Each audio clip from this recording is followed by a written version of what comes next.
नमस्कार मित्रों, आज आप माध्यमिक शिक्षा बोर्ड राजस्थान के हमारा राजस्थान नाम की किताब को हम पढ़ रहे हैं और आप देख रहे हैं इस समय पे एग्जाम पार आपकी बार यूट्यूब चैनल पर इसको पढ़ रहे हैं। और अभी तक आपसे अनुरोध है कि अभी तक आपने अगर सब्सक्राइब नहीं किया हो हमारा चैनल तो इसे सब्सक्राइब कर लेना, ये रेड बटन की आइकन पे क्लिक करके, क्योंकि यहाँ पर हमने हमारा राजस्थान के क्लास 6, क्लास 7 और क्लास 8 के सारे क्वेश्चंस वन लाइनर के तौर पे हम अब तक कर चुके हैं और 6 और 7 हम पूरी तरह से कर चुके हैं और क्लास 8 का इस समय पे हम 8वां चैप्टर कर रहे हैं आज वन लाइनर के फॉर्म में। और इनके बाद में मेरा ऐसा विश्वास है कि इन वन लाइनर क्वेश्चंस को करने के बाद किताब के अंदर एक भी क्वेश्चंस आपको नहीं बचेगा। तो आइए हम शुरू करते हैं बिना देरी किए हुए हमारा राजस्थान कक्षा 8 का अध्याय 8।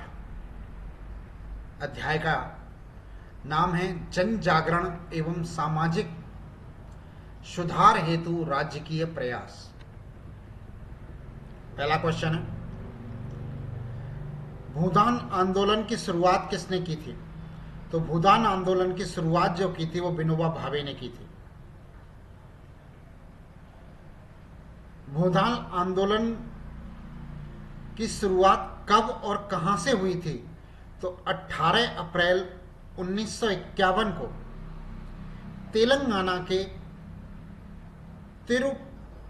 तिरुचपल्ली नामक स्थान से हुई थी। तेलंगाना के तिरुचपल्ली नामक स्थान से 18 अप्रैल 1951 को भूदान आंदोलन की शुरुआत हुई थी। भूदान आंदोलन किससे संबंधित है? यह है जमीनी स्वामित्व की विषमता दूर करने से संबंधित है। जमीनी स्वामित्व की विषमता दूर करने से संबंधित है भूदान आंदोलन।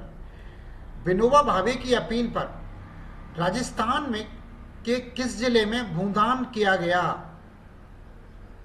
तो नागौर जिले में किया गया। राज्य सरकार ने कौन सा अधिनियम पारित किया?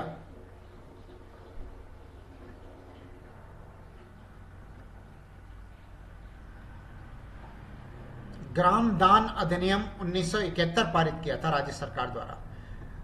इस संबंध में राज्य सरकार द्वारा ग्राम दान अधिनियम 1971 पारित किया गया था।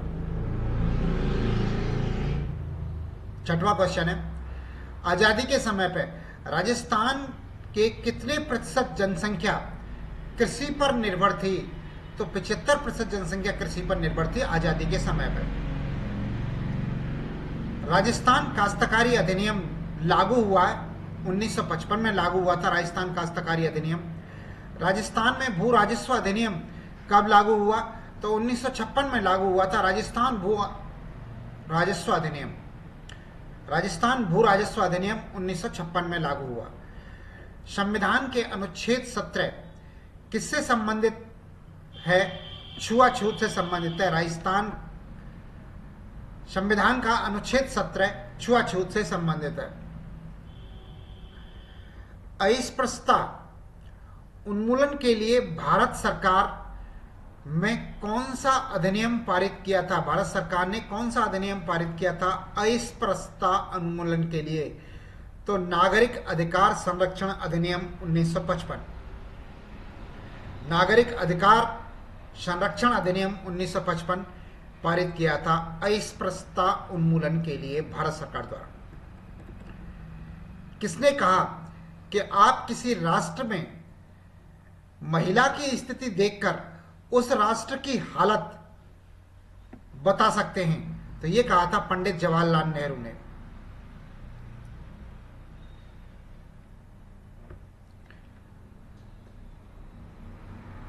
उन्नीस में महिला साक्षरता कितनी थी देश के अंदर? तो 2.51% थी 1951 में महिला साक्षरता। 1911 के आंकड़ों के अनुसार राजस्थान की महिला साक्षरता दर क्या थी? तो राजस्थान की महिला साक्षरता दर 52.10% थी 2011 के आंकड़ों के अनुसार। राजस्थान में महिला आयोग कब गठन किया गया? तो 15 मई 1999 को राजस्थान में महिला आयोग का गठन किया गया। महिला आयोग में कुछ कुल सदस्य होते हैं, तो 1+3 4 सदस्य होते हैं, एक अध्यक्ष होते हैं, 3 सदस्य होते हैं, 4 सदस्य होते हैं कुल। महिला आयोग के अध्यक्ष का कार्यकाल कितना हो सकता है? तो कार्यकाल अधिकतम 3 वर्ष होता है। सबला योजना का पूर्ण अर्थ क्या है? तो सबला योजना का अर्थ है राजीव गांधी किशोरी सशक्तिकरण योजना। राजीव गांधी किशोरी सशक्तिकरण योजना सबला योजना का दूसरा नाम है। सबला योजना में लाभार्थी कौन होता है? तो 11 से 18 वर्ष की बालिका जो विद्यालय नहीं जाती है या जिन्होंने बीच में विद्यालय जाना छोड़ दिया है, वो सबला योजना से लाभान्वित होती हैं। बेटी बचाओ बेटी पढ़ाओ योजना की शुरुआत की गई थी? तो 2015 में की गई थी। 2015 में घटते हुए लिंगानुपात को ध्यान में रखकर यह शुरुआत की गई थी। 20वां क्वेश्चन, हिंदू उत्तराधिकारी दत्तक ग्रहण एवं संरक्षण अधिनियम कौन सा है? तो अधिनियम 1956 का है। हिंदू उत्तराधिकारी या दत्तक ग्रहण एवं संरक्षण अधिनियम 1956 है। दहेज निषेध अधिनियम कौन सा अधिनियम है? तो दहेज निषेध अधिनियम जो है 1961 है। ईवीएम मशीन में अधिकतम कितने उम्मीदवारों को वोट दिया जा सकता है? तो 16 उम्मीदवारों को अधिकतम वोट दिया जा सकता है। ईवीएम मशीन के अंदर 16 पर्ची लगाने की जगह होती है। नोटा का पूरा नाम क्या है? None of the above. NOTA की फुल फॉर्म क्या है? NOTA NOTA. नोटा की फुल फॉर्म होती है नन ऑफ द अबव। अगला क्वेश्चन, चुनाव के लिए मतदान का दल, चुनाव के लिए मतदान दल का गठन किसके द्वारा किया जाता है? तो जिला निर्वाचन अधिकारी द्वारा किया जाता है। प्रत्येक जिले में जिला निर्वाचन अधिकारी कौन होता है? तो जिला कलेक्टर को जिला निर्वाचन अधिकारी कहते हैं। जिला कलेक्टर ही जिला निर्वाचन अधिकारी होता है। वीवीपैट का पूरा नाम क्या है? Voter verification, voter verifiable paper audit trial. VVPAT का फुल फॉर्म है voter verifiable paper audit trial. VVPAT में मतदान के बाद पर्ची कितने समय तक दिखाई देती है? तो 7 सेकंड तक दिखाई देती है। सूचना के अधिकार के लिए राजस्थान में किस जिले में मजदूरों ने आंदोलन किया था? तो राजसमंद जिले के भीम तहसील के देवडुंगरी के मजदूरों ने यह आंदोलन किया था। राजसमंद जिले की भीम तहसील के देवडुंगरी के मजदूरों ने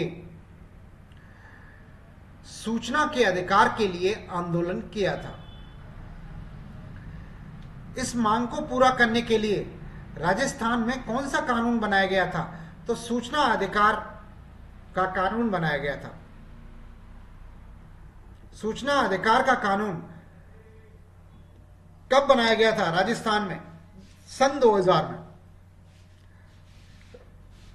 राजस्थान में सूचना का अधिकार कानून बनाने वाला देश का कौन सा राज्य था? तो प्रथम राज्य था। राजस्थान सूचना का अधिकार का कानून बनाने वाला देश का प्रथम राज्य था। भारत सरकार ने सूचना का अधिकार कानून के रूप में कौन सा कानून लागू किया था? तो सूचना का अधिकार अधिनियम 2005 लागू किया था भारत सरकार ने।